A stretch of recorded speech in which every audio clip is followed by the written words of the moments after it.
This courtroom hearing from the Michigan Court of Appeals captures a tense legal battle as a man representing himself attempts to challenge a child support case using so-called sovereign citizen arguments. From the very beginning, he refuses to recognize the authority of the court, insisting that he is a living, breathing man and not a legal entity controlled by the government. His unusual claims immediately create a difficult exchange with the judges, who repeatedly try to explain the legal process and keep the hearing focused on the actual appeal. Throughout the hearing, the man argues that the court has no jurisdiction over him and demands proof of a contract that supposedly binds him to the proceedings. He also objects to being ordered to submit to paternity testing, claiming it violates his constitutional rights. At several points, he introduces documents and references to business registration numbers in an attempt to prove that government agencies and courts operate as corporations rather than public institutions. Despite his persistence, the judges remain calm and professional, explaining that the appellate court's role is limited to reviewing legal arguments already submitted in writing. As the hearing continues, it becomes clear that the court is unwilling to entertain theories that have repeatedly been rejected by judges across the country. The exchange highlights the growing number of individuals attempting to use internet-based legal misconceptions to avoid responsibilities such as child support and court compliance. In the end, the hearing serves as a powerful example of how courts handle disruptive legal arguments while maintaining order and focusing on established law and procedure. And Monell versus Department of Social Services, which is a New York State case. The Supreme Court case established that municipalities' liability under the Section 1983 for constitutional violations in the context of child support cases, where the appellant argues that a warrant should be required for me obtaining genetic and biological material. I think it's very sensitive when a state injects an order asking me to give genetic and biological or anything that's personal biological material. That's why those specimens were not granted. That's why I deny any consent of any contract with the state or Title 40 agency to give away my biological and genetic material. That the case Monell is relevant because it underscores the importance to ensure that government agencies like the friend of the court on this context. These are for-profit agencies disguised as government agencies like the friend of the court, adhere to constitutional standards where collecting evidence potentially implying the need of procedure safeguards to protect individuals' Fourth Amendment. That's why I asked, was this a constitutional court? The asking for genetic material is protected by my Fourth Amendment right. The Fourth Amendment protects individuals from unreasonable searches and seizures and safeguards one's privacy and assurance that any such search is conducted within the boundaries of legal requirements. I see that they're not here today, and that's some questions that are raised, and those were my concerns. On August 11, 2022, the Kent County ordered an appointment for me for genetic and biological testing. In a testing laboratory, they also said, when I thought this was funny, the state of Michigan stated that it would pay the cost of the genetic test. And if I wasn't excluded, that I would be responsible for that cost. And with that being said, that set alarms. The state of Michigan is also a business.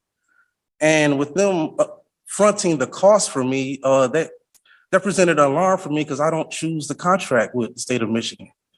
I don't choose to do business with them in this regard with another business. It seems like a coercion of some sort for them to upfront the cost if I was going to be responsible. I do not consent to that business arrangement. The state, they failed to show a promissory note of a contract of any sort. I submitted documents, notice to the court to demand dismissal for lack of jurisdiction, demanded to see an open court evidence of personal and subject matter jurisdiction, and notice of court to refusing to appear voluntary. And I do not accept the offer to contract, and I do not consent to these proceedings. That affidavit or notice to motion was submitted on November 28, 2022. So again, I'm just bringing up the point that I submitted numerous of documents asking for clear evidence or asking for due process, also asking for quite frankly, to be transparent with what's happening. And I believe I deserve the right to see in writing what gives them the authority and what contract. A creditor must provide proper documentation such as a promissory note, contract to substantiate a debt or court claim. They did not. More documents I filed. Affidavit inserting corporate nature of government entities. I submitted that document because I'm concerned that these are for-profit businesses disguised as government agencies. You know, I have proof. Kent County Court, Dun and Bradstreet number for the record, 152906082. Kent County Friend of the Court, Dun and Bradstreet number, 6088333133. State of Michigan, Dun and Bradstreet number, 504698428. These are businesses. I would like to state for the record that I am not a corporation. I'm force me to eat their Big Macs. They need my consent. None of these businesses that I've mentioned have my consent to do business with them. Section 458 of the Social Security Act, incentive payments to state. It's a conflict of interest. And it's my argument right here, right now, that the state incentivizes them for it incentivizes them to collect more child support. The main argument I have here and for you guys is full disclosure. You know, it seems like they enter me in a contract without my consent, without full disclosure, and that's the problem here. You know, I'm here to argue subject matter and lack of jurisdiction. No evidence was established in my involvement of a common law crime or damages, and I did not commit any common law crime.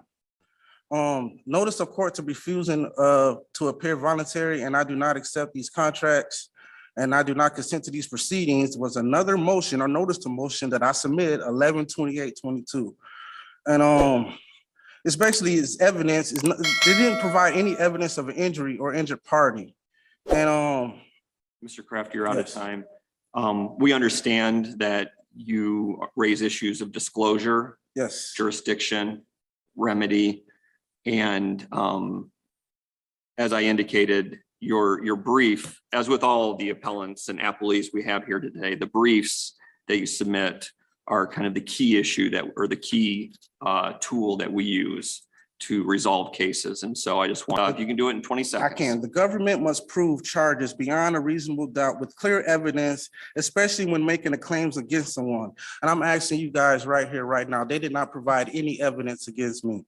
In the final moments of this Michigan Court of Appeals hearing, the judges remained composed and focused despite the defendant's repeated refusal to accept the court's authority. Throughout the case, the man insists that he is not legally bound by the proceedings, arguing that he is a sovereign individual rather than a person subject to state law. However, the court continues to emphasize that legal obligations such as child support and paternity matters are governed by established statutes and constitutional procedures, not personal interpretations of the law. As the hearing progresses, the judges explain that the appellate court's purpose is not to debate philosophical beliefs or conspiracy theories, but to review whether legal errors occurred in the lower court.